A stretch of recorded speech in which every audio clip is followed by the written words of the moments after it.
Assalamualaikum warahmatullahi wabarakatuh. Ya, bagaimana kabarnya teman-teman? Sehat ya? Alhamdulillah kita berjumpa di malam ke-25 Ramadan atau hari ke-25 Ramadan. Dan kita akan melanjutkan materi tentang fitofarmaka dan obat tradisional. Insya Allah nanti kita akan tinggal 2 kali pertemuan hari ini sama minggu depan. Semoga nanti sebelum Lebaran kita udah selesai, jadi nanti teman-teman tinggal tunggu jadwal untuk PAS atau UAS. Ya, itulah intinya namanya.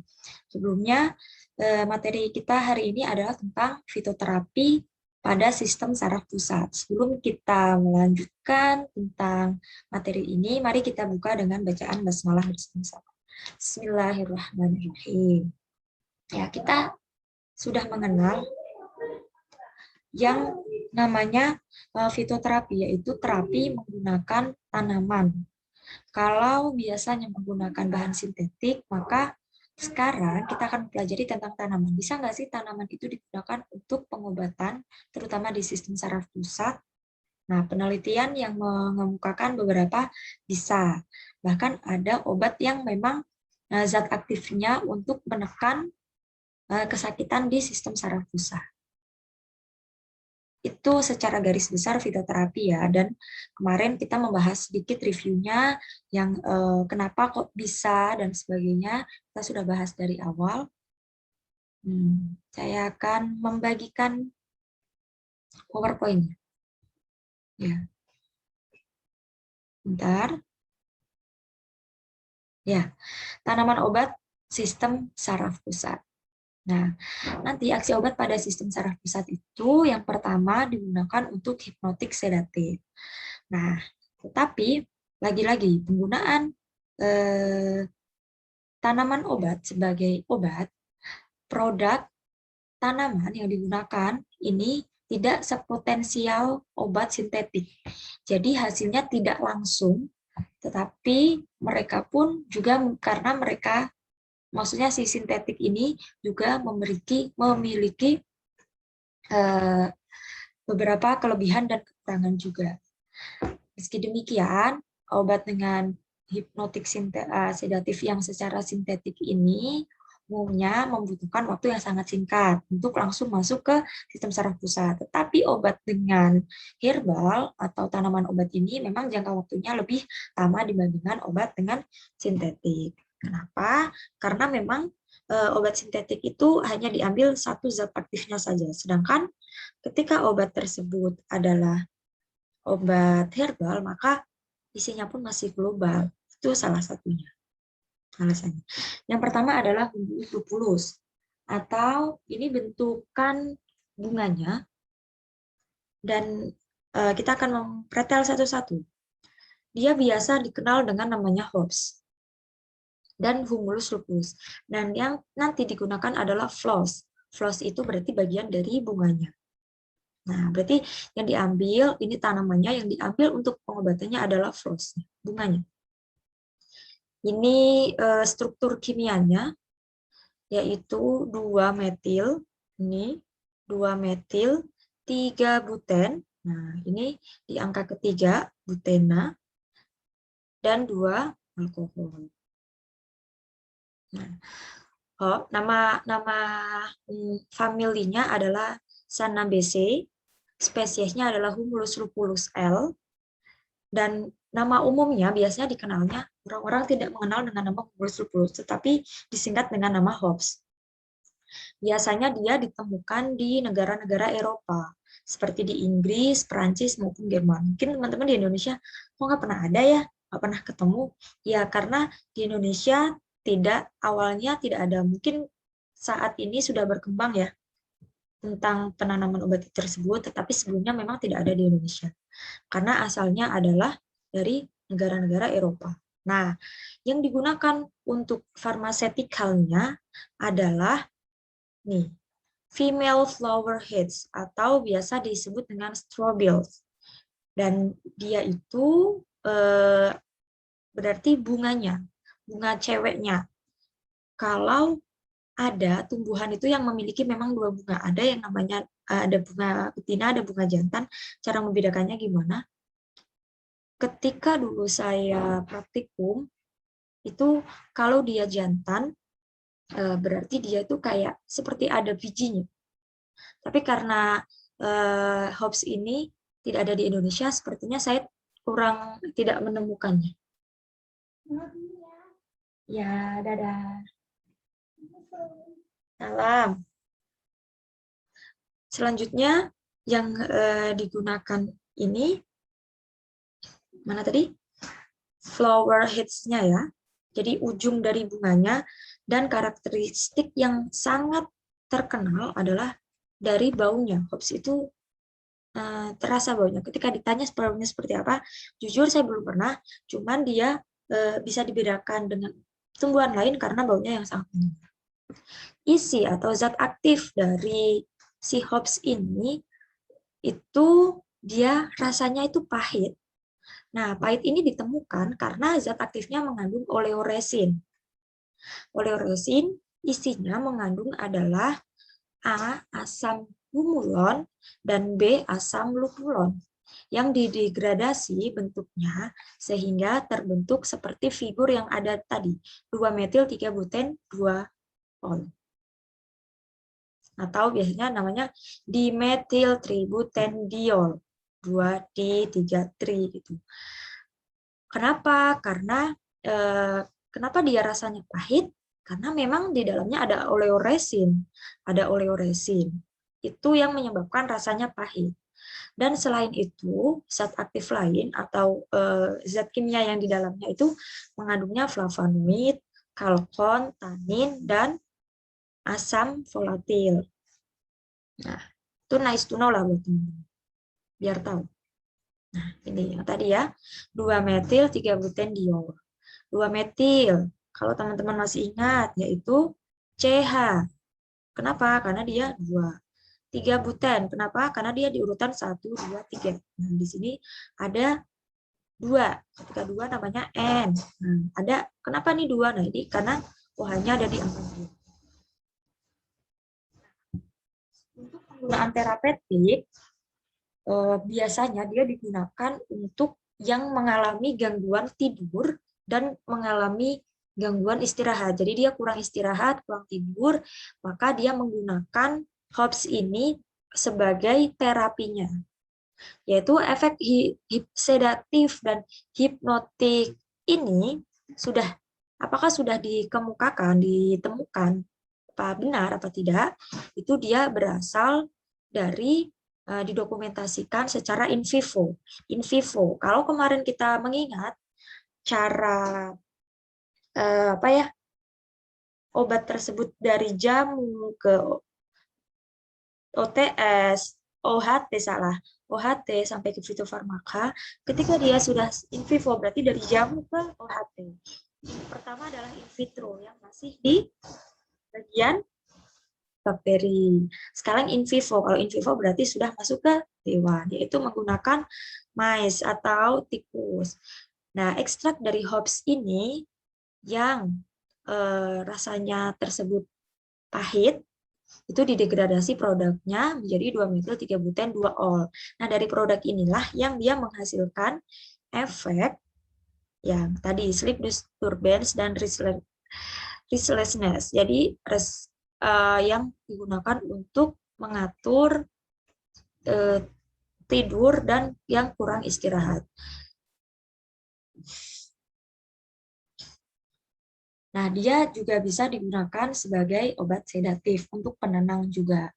Dan hops ini dia sifatnya non-toksik, jadi belum ditemukan adanya gangguan toksisitas. Nah, ini uraiannya tadi. Spesiesnya adalah Humulus lupulus, bagian yang digunakan adalah bunga jantan. Maaf, ini bunga betina maksudnya ya, bukan bunga jantan. Dan ditemukan di Inggris, Prancis, maupun Jerman. Obatnya untuk insomnia, neuralgia itu nyeri-nyeri. Terus konstituennya, dia senyawanya pahit karena mengandung oleoresin, mengandung alfa asid lumulen dan beta asid lupulen, dan produk degradasi juga dari yang tadi. Dia mengandung juga flavonoid, kalkon, tanin, dan minyak yang menguap. Secara farmakologi dan efikasi klinik secara in vivo, efeknya adalah efek sedatif dan hipnotik. Secara studi klinik, efek hipnotik tapi dikombinasikan dengan valerian. Valerian itu nanti ada obat lain juga, bunga lain maksudnya, secara in vitro di antibakteri, antifungi, dan secara modern dia sudah digunakan untuk gangguan tidur dan kegelisahan, dan dia tidak toksik. Itu yang pertama, hops. Yang kedua adalah Melissa officinalis. Ini bentuk tumbuhannya. Nah, Melissa officinalis ini dia disebutnya balm dan sweet balm. Biasanya disebut balm atau sweet balm atau lemon balm banyak. Dan yang digunakan adalah folium. Folium artinya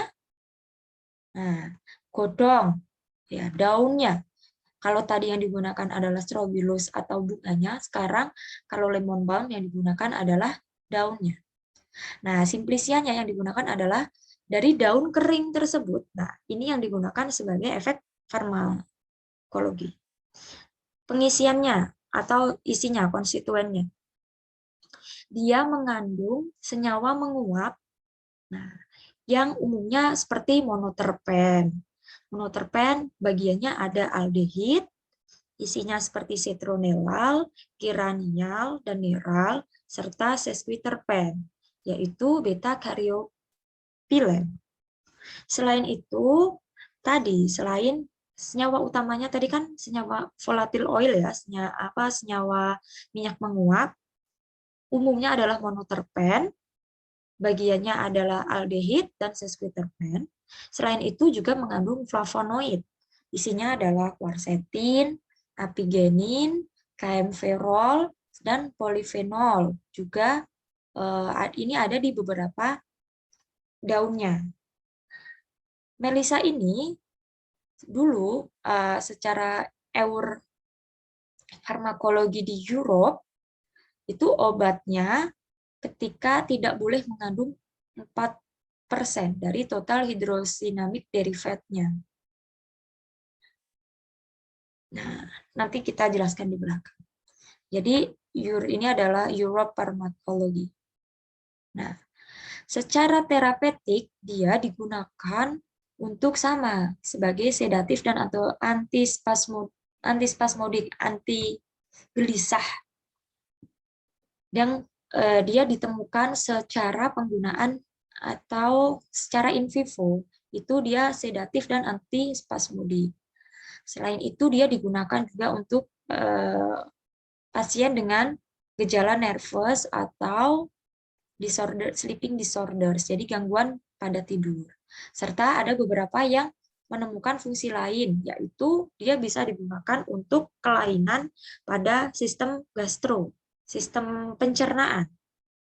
Tetapi dia tidak ada investasi secara klinik kepada orang yang dengan gangguan sleeping disorder. Jadi masih ditemukan secara studi in vivo. Tapi secara klinik, clinical trials-nya ditemukan ketika si Melissa atau lemon balm ini dikombinasikan dengan herbal sedatif lainnya, seperti valerian atau hops tadi, dia memang bisa digunakan untuk tambahan seseorang yang butuh penanganan hipnotik sedatif. Tetapi ketika dia sifatnya adalah sendiri, dia masih belum ditemukan efeknya. Tetapi ketika dia dikombinasikan dengan jenis herb lain, dia ada efeknya sebagai hipnotik dan sedatif. Nah, dosis yang digunakan itu karena dia tadi bentuknya adalah dry ya, dry leaves atau ya daun kering, dia tuh umumnya digunakan sebagai bentuk teh. Dosisnya 2-4 gram 3 kali sehari. Jadi sekali dosis 2 gram, minum 3 kali sehari. Dan lemon balm ini dia tidak toksik, walaupun harus hati-hati dalam penggunaan. Nih, singkatnya tadi, ringkasnya. Lemon balm Aslinya bunganya namanya adalah Melissa officinalis spesiesnya. Bagian yang digunakan adalah daun keringnya, Melissa foliumnya, daun keringnya. Obatnya untuk sedatif, juga bisa untuk gangguan gastrointestinal. Konstituen isinya adalah minyak menguap, berisi monoterpen, citronellal, geranial, nerol, sesquiterpen, dan flavonoid, seperti quercetin, apigenin, camphorol, dan polifenol. Efek farmakologinya secara in vivo itu memang efeknya adalah sedatif, antispasmodik pada gangguan saraf dan pada gangguan tidur juga. Tetapi secara uji klinik dia bisa berefek sedatif hipnotik ketika dikombinasikan dengan sedatif jenis lain seperti pada obat Hobbs dan antivalerian. Selain itu ditemukan juga sebagai antitiroid dan kolinergik juga. Bahkan ada ekstrak yang digunakan untuk penanganan kasus herpes simplex. Toksisitasnya dia tidak toksis. Secara quality analysis-nya, quality assurance dan analisisnya itu menurut farmakologi farmasi di Europe itu 4% dari total derivat hidrosinamik mengurangi asam rosmarin. Jadi tidak boleh lebih dari itu. Nah, itu dua ya. Tadi Hobbs sudah, yang kedua lemon balm, yang ketiga adalah Piper metisticum. Ini bentuknya, ya sudah ingat? Nah, Piper metisticum ini biasa dia berasal dari famili Piperaceae. Piperaceae. Penyebutannya adalah kava-kava atau kawa atau mungkin kava. Nah, bebas. Jadi penyebutan umumnya banyak. Dan dia digunakan di pulau-pulau di Asia Pasifik, umumnya di Pulau Fiji, sudah digunakan bertahun-tahun sebelumnya. Fiji ini di Jepang. Nah, dia yang digunakan bentuk apa ya? Ciri-ciri adalah daunnya berbentuk hati, dia tebal ya, terus akarnya itu dia kayu, bentuknya berarti, dan rizomnya. Selain itu, nah, orang menggunakannya itu dengan cara memfermentasi, meminum si kava ini difermentasi.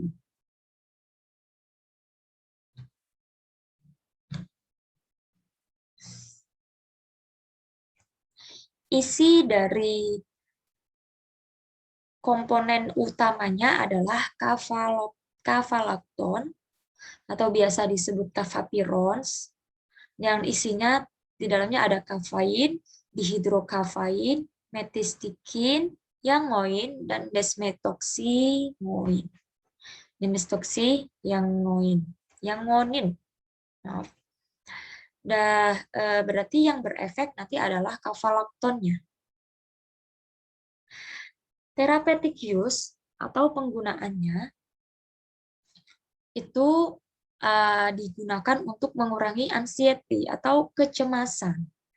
Memang Dian ini datanya itu disupport dari beberapa penelitian secara random dengan secara randomize ini dia ada yang dikontrol diisi placebo dengan clinical trials juga dan menunjukkan bahwa example atau apa ya yang digunakan contoh itu dia akan produksinya meningkat dan aktivitas antidepresinya itu sangat berpengaruh. Ini penelitiannya dilakukan pada tahun 2009. Jadi si kava ini, ekstrak dari kava, dilakukan penelitian di beberapa sampel dan sampelnya itu secara random, satunya dengan placebo, satunya dikontrol dengan clinical trials ke manusia itu memang efeknya berefek untuk antidepresan.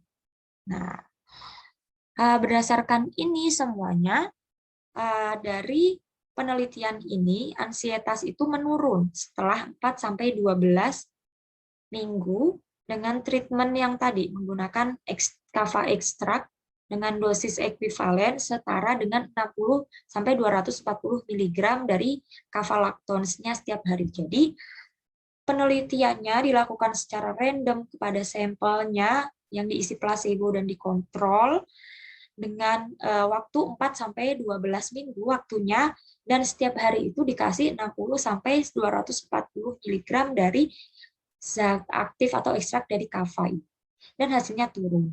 Kenapa waktunya lama? Ya memang tadi salah satu kekurangannya adalah ketika pemberian obat herbal ini maka waktunya jangkanya lebih lama daripada obat yang obat kimia sintetik.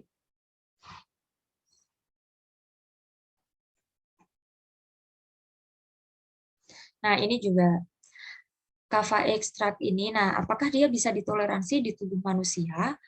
Umumnya dia masih bisa ditoleransi di manusia dengan dosis yang direkomendasikan dan pada waktu tertentu. Tidak untuk jangka lama dan tidak dalam penggunaan yang asal-asalnya saja.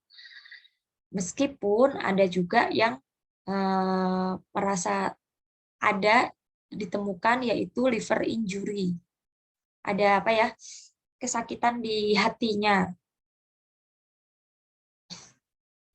Sehingga dia disugestikan untuk dia juga melakukan penelitian pada jenis lain. Nah, toksisitasnya. Nah, toksisitasnya tadi karena ada penemuan setelah penggunaan kava itu ada toksik di hati. Sehingga ketika seseorang yang memiliki penyakit hati, liver toxicity atau dengan alkohol, maka dia akan toksik memang. Jadi digunakan untuk pasien yang memang sehat dengan beberapa penelitian yang dilakukan di bawah ini. Nah, ini penelitiannya bahwa kenapa dia bisa toksik itu karena dia menghambat COX enzim dari COX yang mengandung P450 gens ini. Terus dikasih juga pada pasien dengan hepatitis, tetapi malah menimbulkan adanya inflamasi, sehingga efeknya malah turun. Sehingga memang dia tidak cocok. Nah, ini jadi dia bisa menghasilkan tadi, menyebabkan spesiesnya yang tadi adalah tadi ya namanya kava atau Permetisticum. Dia nama umumnya adalah kava, yang digunakan adalah daun serta akar-akarnya yang berbentuk kayu tadi boleh. Itu ekstrak dari dua tersebut digunakan umumnya di daerah Fiji, digunakan sebagai obat anti-ansietas. Konstituennya isinya zat aktifnya adalah kafalakton atau biasa nama lainnya juga ada kafapirons, kafein, hidrokafein, metistikin, dan sebagainya. Efek farmakologi dan efikasi kliniknya secara in vitro memang dia mengganggu reseptor GABA. Uji kliniknya dia mengurangi ansietas, tetapi hati-hati toksisitasnya. Dia toksik ketika dia digunakan dalam dosis tertentu dan frekuensi yang ngawur. Tetapi ketika dia dosisnya sesuai, frekuensinya sesuai, maka dia akan aman. Dan juga ada toksisitas ditemukan yaitu menghasilkan hepatotoksik, yaitu adanya toksik di hati, liver. Nah, itu ya. Terus yang itu tadi kava. Setelah hops, setelah lemon balm, setelah kava, kita akan mempelajari tentang Valeriana officinalis. Ini yang tadi sering disebut-sebut, kalau teman-teman masih ingat, yang tadi di awal sama hops, sama satu lagi, itu sering-sering disebut, yaitu Valeriana officinalis. Ya. Valeriana officinalis ini ya yang digunakan adalah akarnya rhizome stolon. Apa stolon itu? Stolon itu akar yang dia keluar, apa ya, yang membesar, itu namanya stolon. Kalau akar kan umumnya kecil-kecil gitu, tapi sedangkan stolon itu akar yang dia kayak mengembung. Dan umumnya dia ditemukannya di Amerika Utara serta di Jepang. Obatnya dia digunakan untuk nervous accessibility, terus juga untuk insomnia. Konstituennya adalah yaitu minyak menguap yang mengandung monoterpen, sesquiterpen. Efek farmakologinya dia yang pertama adalah berefek sedatif, yaitu di mana pada studi in vivo dan studi biokimia, ia menghambat neurotransmitter, menghambat terhadap reseptor benzodiazepin, tapi pada reseptor ini masih belum jelas penghambatannya. Secara modern dia digunakan untuk insomnia, stres, dan ansietas. Uji klinisnya tadi efek hipnotik atau sedatif ketika dia digabung dengan si hops dan si lemon balm atau Melissa officinalis. Tapi ketika dia sendirian, dia masih kurang efektif. Tapi ketika dikombinasi, dia berefek sebagai anti insomnia. Toksisitasnya, karena memang dia efeknya adalah insomnia. Jadi untuk tidur, maka tidak disarankan saat meminum obat ini, menggunakan obat ini, mengkonsumsi obat ini untuk mengemudi. Sebelum mengemudi tidak boleh. Atau menyalakan listrik atau kompor itu juga tidak boleh. Serta dia efeknya akan meningkat dengan konsumsi alkohol. Dan ada studi yang mengemukakan dia berefek hepatotoksik. Tapi penyebab ini masih belum diketahui. Masih katanya-katanya. Selanjutnya, quality assurance sama analisisnya menurut Europe Pharmacology itu lebih dari 5 ml per kilogram minyak menguap untuk obat keseluruhan.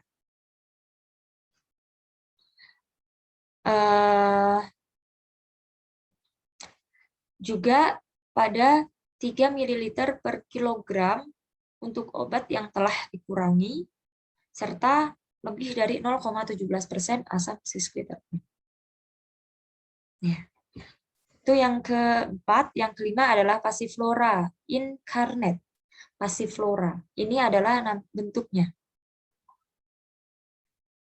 Nah, passiflora yang digunakan, yang berefek adalah daun keringnya.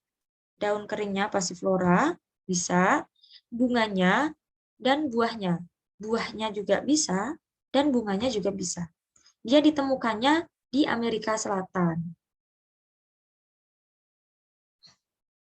Atau di Amerika dan di India. Obatnya adalah untuk insomnia, untuk histeria, nervous tachycardia, neuralgia juga. Selain itu juga untuk ketegangan saraf. Konstituennya dia memang belum jelas isinya apa, tetapi mengandung flavonoid yang kandungan aktifnya adalah kristin. Selain itu juga mengandung alkaloid, meskipun dia masih diragukan. Serta ada derivat dari piron yang aktivitasnya juga masih belum diketahui. Jadi passiflora ini masih tahap pengembangan dan penelitian. Efek farmakologinya itu secara in vivo memang efeknya adalah sedatif pada sistem saraf pusat. Ada juga sebagai aktivitas ansiolitik, aktivitas apodiasik, antitusif, anti asma juga. Itu secara in vivo. Tapi secara uji klinik dia digunakan sebagai obat anti ansietas, anti cemas. Toksisitasnya dia tidak toksik, tetapi harus hati-hati untuk pasien dengan takikardia atau nausea. Nah, jadi dari apa ada lagi nggak ya? Oh, sudah. Jadi untuk antihipnotik sedatif itu ada 5 tumbuhan. Dan sekarang kita masuk ke antidepresan. Antidepresan obatnya adalah ini. Hypericum perforatum. Ini bentuk bunganya. Atau biasa disebut dengan St. John's wort yang digunakan.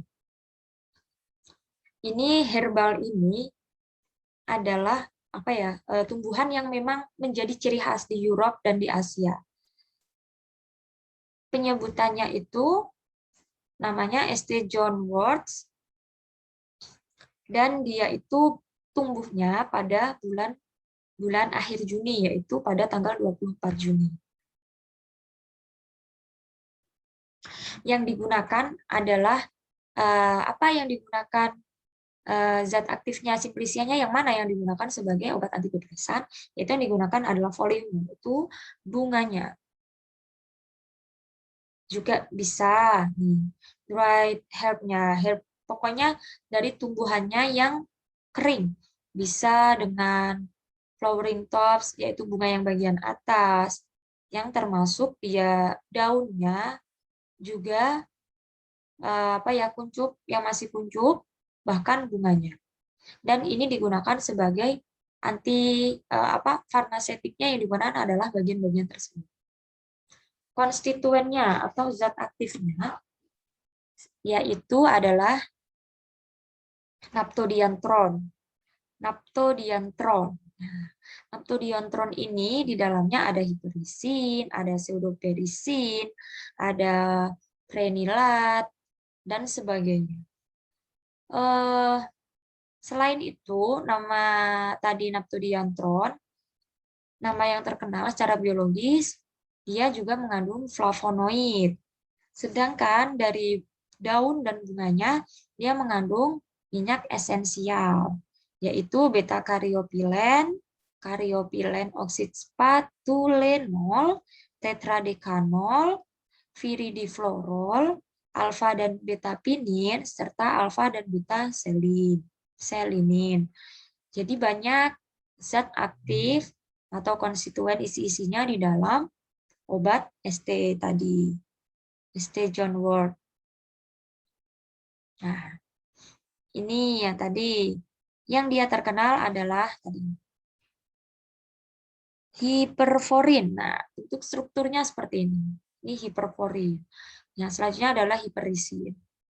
Ini nama umum ya. Ketika nanti nama kimianya itu pasti panjang, tapi ini nama umumnya aja.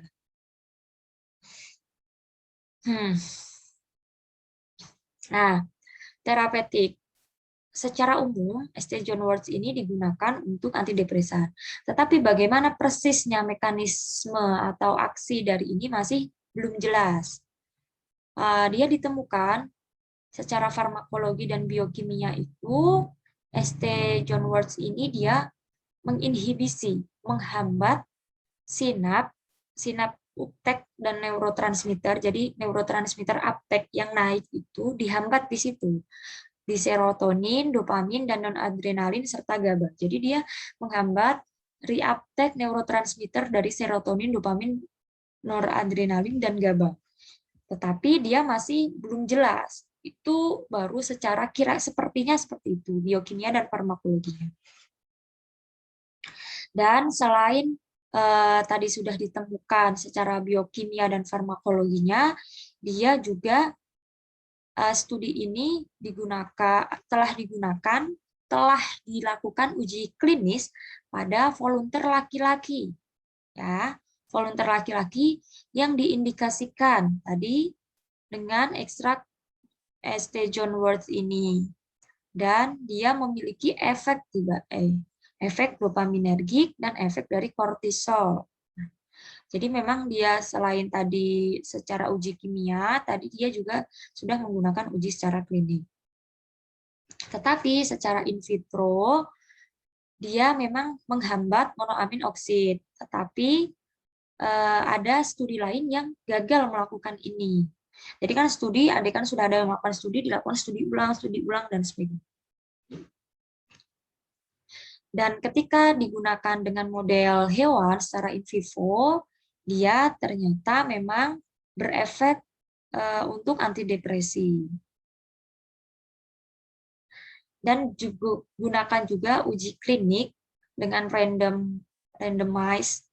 Itu dia ketika seseorang yang diberikan dengan ST John Wort ini, dia akan lebih efektif dibandingkan yang diberikan obat placebo. Sehingga mungkin dengan artian seperti ini, memang ST John Wort ini digunakan sebagai obat antidepresan. Dosisnya yang digunakan itu dia ditoleransi ketika dan direkomendasikan sampai 12 bulan. Salah, 12 minggu penggunaannya. Nah, apa ada efek samping apa tidak?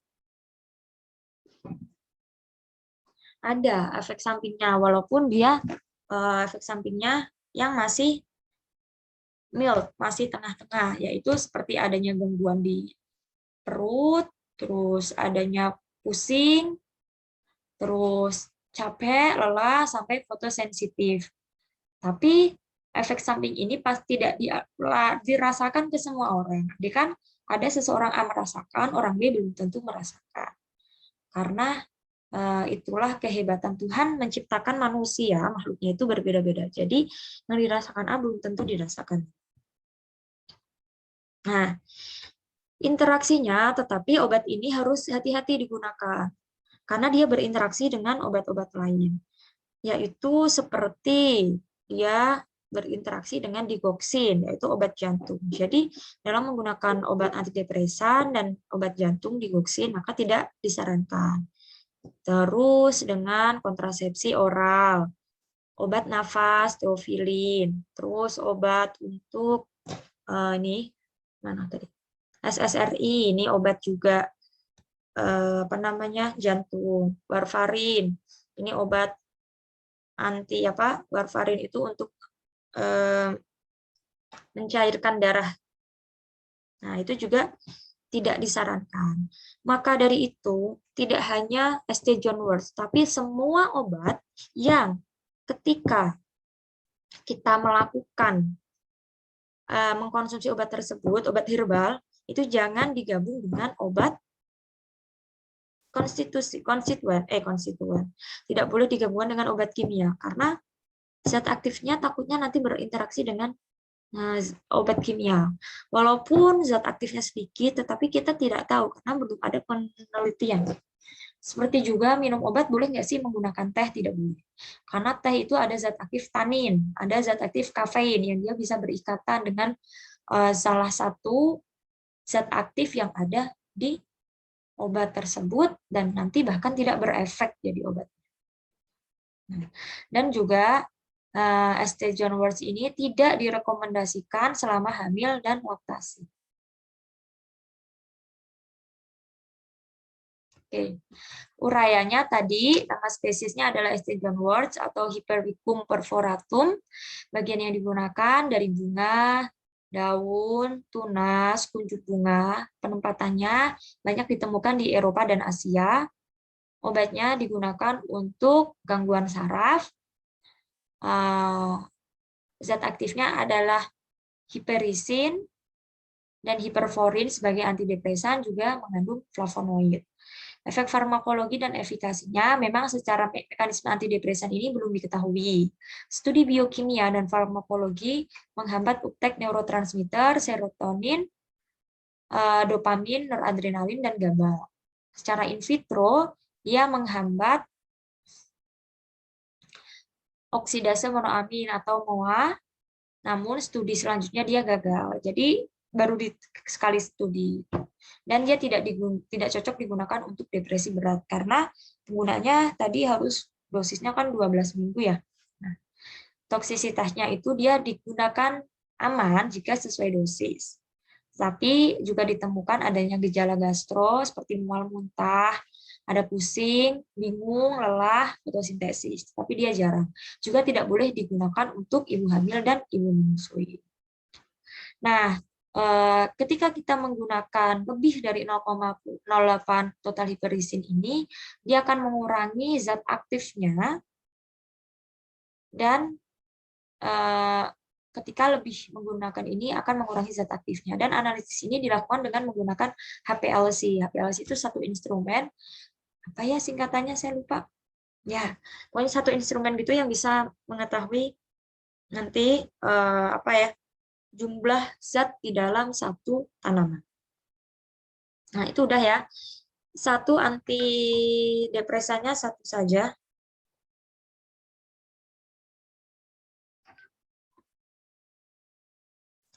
Selanjutnya stimulan. Itu yang pertama adalah kafein. Kafein ini ditemukan di teh kopi, dan coklat. Kokoa, coklat ya. Walaupun dia berefek stimulan atau penenang secara bukan penenang. Stimulan itu apa namanya? Ya, pokoknya nama stimulan dia ada di teh, kopi, dan kokoa. Nah, dengan dosis tinggi dia bisa menyebabkan efeknya adalah insomnia dan cemas. Maka ketika banyak minum teh atau minum kopi itu pasti ada yang seseorang merasakan tiba-tiba jantungnya berdetaknya lebih kencang, cemas artinya, atau dia tidak bisa tidur. Ini zat aktif kimia dari kafein. Nah, stimulan tadi yang pertama kafein, dia itu derivat dari metilsantin yang ditemukan pada kopi dan kelapa. Walaupun efek stimulannya lemah, tetapi dosis tinggi dapat menyebabkan insomnia dan ansietas. Itu udah kafein. Yang kedua adalah kolasemen. Semen itu artinya biji. Nah, namanya kolasemen. Kola SSP. Jadi kalau kola nut atau kola SSP berarti spesiesnya masih banyak. Namanya kola acuminata. Nama umumnya dia kola atau kola nut. Nah, nama biologisnya adalah kola acuminata. Dia ditemukan di Afrika Barat dan eksis dikultivasi juga di daerah-daerah tropis, misalnya di Nigeria, Brazil, bahkan di Indonesia. Yang digunakan adalah biji yang keringnya. Flexikotiledon atau apa ya, yang membungkus tadi juga warnanya itu red brown, jadi merah kecoklatan. Selain itu juga nih diameter panjangnya 5 cm, diameternya 2,5 cm, ada kotiledonnya, dan dia umumnya lebih kecil, dibagi sampai 6 sampai 8 kayak gini. Ya. Mana sih? Ini bijinya sama penutupnya tadi, kotiledonnya. Nah, itu yang digunakan. Zat aktifnya dia adalah bagian dari kafein. Ada juga mengandung teobromin serta teofilin, ada tanin, fenolik. Selain itu ada katekin, epikatekin, kolatin, kolatein, kolanin, dan asam-asam amino lainnya. Nah, kafein, zat aktif yang terbanyak adalah dia kafein. Kafein itu secara stimulan, kafein adalah zat stimulan. Dan dia efeknya adalah efek diuretik. Sebentar.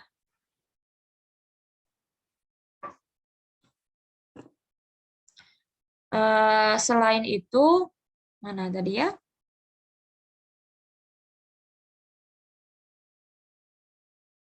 Oh ya, arti dari stimulan itu obat yang meningkatkan kewaspadaan. Jadi ketika seseorang tidak ingin tidur, ingin sehat, dan ingin selalu waspada, misal, itu menggunakannya adalah kafein. Tadi ada kopi, teh, dan kokoa tadi. Ini kola nut. Dia spesiesnya adalah kola nitada, yang digunakan biji kering, ada di Amerika Barat, dikembangkan di Nigeria, Brazil, bahkan di Indonesia. Afrika ya, maksudnya ya. Ini Afrika Barat. Obatnya dia digunakan untuk stimulan lemah, juga digunakan sebagai diuretik. Diuretik itu baik nggak sih? Baik ketika seseorang tersebut mengalami penyakit hipertensi. Maka dia dengan diuretik mengeluarkan urin itu akan lebih baik. Karena zat DNA plus yang ada di dalam darah dikeluarkan melalui urin. Konstituen isinya adalah kafein, isinya sedikit sedikit teobromin, teofilin, tanin, fenolik, dan amina. Efek farmakologinya, ekstrak ini diramu dengan banyak obat penawar untuk depresi, kelelahan, dan menstimulasi nafsu makan. Toksisitasnya dia aman, tidak toksik. Selanjutnya adalah Paulina cupana. Paulina cupana ini dia ditemukan di Amazon Rainforest, jadi hutan Amazon. Yang digunakan adalah seed-nya. Apa seed itu artinya? Bijinya. Dan zat aktifnya sama tadi kafein, karena dia stimulan, berarti efek untuk kewaspadaan itu kebanyakan menggunakannya kafein. Selain itu juga mengandung guaranin, juga metilsantin lainnya, juga mengandung juga tanin. Uraianya adalah dia guarana, Paulina cupana, bagian yang digunakan adalah seed-nya, bijinya, ditemukan di hutan Amazon, digunakan sebagai obat stimulan. Isinya adalah kafein, guaranin, dan metilsantin juga tanin. Efek farmakologinya sama dengan sebelumnya, yaitu sama dengan obat. Nah, selanjutnya adalah kokain. Kokain ini dia mana-mana umumnya namanya adalah dia ekstrak alkaloid yang digunakan berasal dari leaf, daun dari coca, yaitu Erythroxylum coca. Yang digunakan, dia tuh tumbuhnya di daerah Amerika Selatan. Yang digunakan adalah leaf, yaitu tumbuhannya. Kokain ini jarang memang digunakan secara medis, tetapi kokain itu digunakan sebagai anestesi. Anestesi sebagai obat penenang, obat penghilang rasa nyeri ketika melakukan operasi seperti operasi operasi mata. Dan suplai atau penggunaan kokain itu secara masing-masing negara itu memiliki regulasi yang sangat strict, yaitu sangat susah itu karena efeknya yang seperti itu. Nah, di ekstraksi ini kokain, ini rumus kimianya, diekstraksi dari daun coca, dia dikembangkan di Amerika Selatan, digunakan sebagai anestesi lokal. Dan dia kenapa yang tadi dia terbatas digunakan di beberapa negara, karena harusnya dia berhubungan dengan kesehatan, digunakan untuk anestesi, penghilang rasa nyeri, tapi malah digunakan sebagai bahan kriminal. Jadi sangat diawasi penggunaan kokain ini. Ya, itu udah ya antistimulan. Kita sudah mempelajari 3. Tadi hipnotik sedatif, yang kedua adalah antidepresan, ketiga stimulan, yang keempat terakhir ini analgesik. Analgesik itu berarti penghilang rasa nyeri. Penghilang rasa nyeri itu dia ada 2 sebenarnya tipenya. Ada yang namanya non opiat sama non steroid, anti-inflamasi, NSAID. Ada namanya non opiat atau NSAID. NSAID itu kalau teman-teman anti nyeri tahu namanya asam mefenamat, itu dia termasuk NSAID. Tahu namanya kenapa jadi lupa ya? Asam mefenamat, terus ya beberapa obat NSAID lain. Masuk paracetamol juga NSAID juga. Jadi dia ada yang NSAID sama non-opiat. Yang pertama adalah opium, yaitu Papaver somniferum. Teman-teman pasti sangat familiar dengan nama ini. Dia hidupnya di Asia, tetapi dia juga digunakan lainnya juga untuk makanan. Yang digunakan adalah seed bijinya serta minyak dari biji tersebut. Selain itu, dia fungsinya adalah untuk painkiller. Jadi untuk membunuh nyeri yang sangat-sangat. Digunakan juga sebagai sedatif, sebagai cold suppressan, supresi pada batuk, anti diare juga, serta pada penyakit-penyakit lainnya. Tapi yang umumnya digunakan adalah untuk painkiller. Spesiesnya yaitu tadi ya, nama umumnya adalah opium, aslinya adalah Papaver somniferum, bagian yang digunakan biji dan minyak biji, umumnya ditemukan di Asia, obatnya untuk menghilang rasa sakit, sedatif, mengurangi batuk, dan anti diare. Nah, isinya adalah alkaloid, 10% dari getah keringnya, serta selain itu ada efek farmakologi dan efikasi klinik. Nah, isinya itu opium, ada opium, dia sebagai narkotik dan analgesik. Ada isinya morfin, yaitu analgesik yang sangat cocok untuk sakit yang hebat. Jadi dia painkiller. Terus ada kodein, potensinya kecil dibandingkan morfin. Jadi potensinya semakin turun, semakin turun. Yang paling tinggi adalah opium. Andaikan secara bahasa kasarnya opium itu bisa kita tidak merasakan nyeri selama seminggu, opium itu ada di tahap itu. Morfin ada di tahap bawahnya lagi, kodein ada di bawahnya lagi. Toksisitasnya dia menyebabkan konstipasi juga, kantuk, sesak nafas, serta yang paling parah adalah ketergantungan. Ini nanti sambil dibaca ya. Nah, ini tadi udah dijelaskan. Ada morfin sama kodein. Bedanya mana? Morfin sama kodein itu adalah di R1. Ketika morfin, itu R1-nya adalah H. R2-nya, salah. R1-nya H, R2-nya H. Tapi kalau kodein, R1-nya adalah CH3 dan R2-nya adalah H. Tapi dia masih dalam satu konstituen yang sama, yaitu opium. Opium ini, tapi ketika dia punya di sini, tapi R1-nya adalah CH, berarti dia kodein. Ketika R1-nya adalah H, berarti morfin. Itu bedanya. Dari struktur kimia. Tadi udah ya. Ini nanti teman-teman tambahkan lagi, udah hampir 1 jam. Nah, selanjutnya adalah Tanacetum partenum. Dia digunakan sebagai obat migrain. Nah, ini dia zat aktifnya adalah partenolit. Nama populernya adalah partenolit, berasal dari obat Tanacetum parthenium, atau biasa umumnya adalah obat feverfew.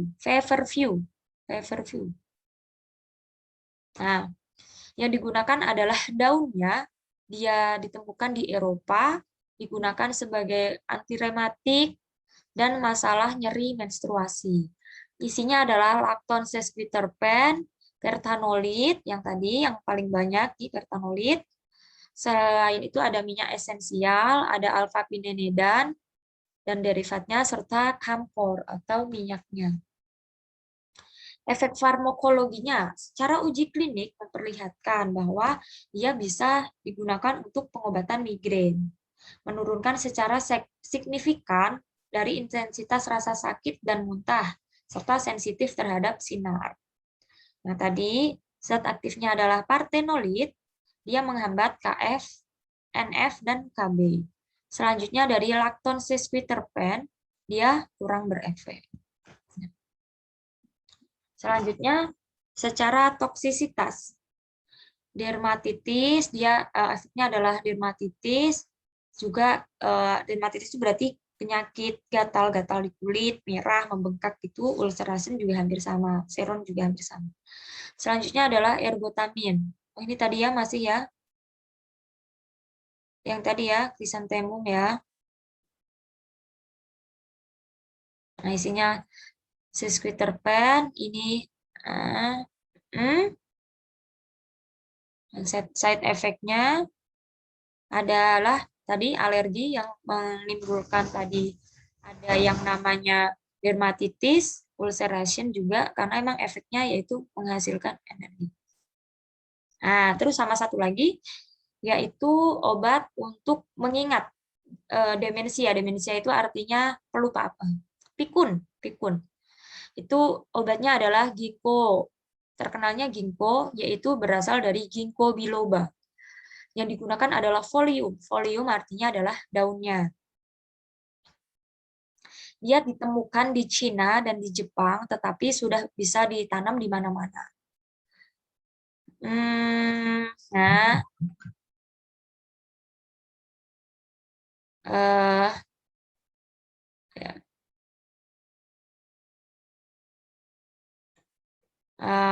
Lagi ini ya, ginkgo biloba itu dia zat aktifnya ada 2 yang terkontribusi, yaitu ginkgolides A, B, dan C, ada bilobalide, dan isinya adalah ada diterpen lakton.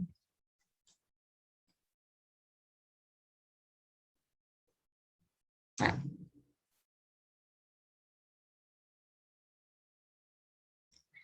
selain itu, ginkgo biloba dia juga bisa digunakan untuk penyakit Alzheimer.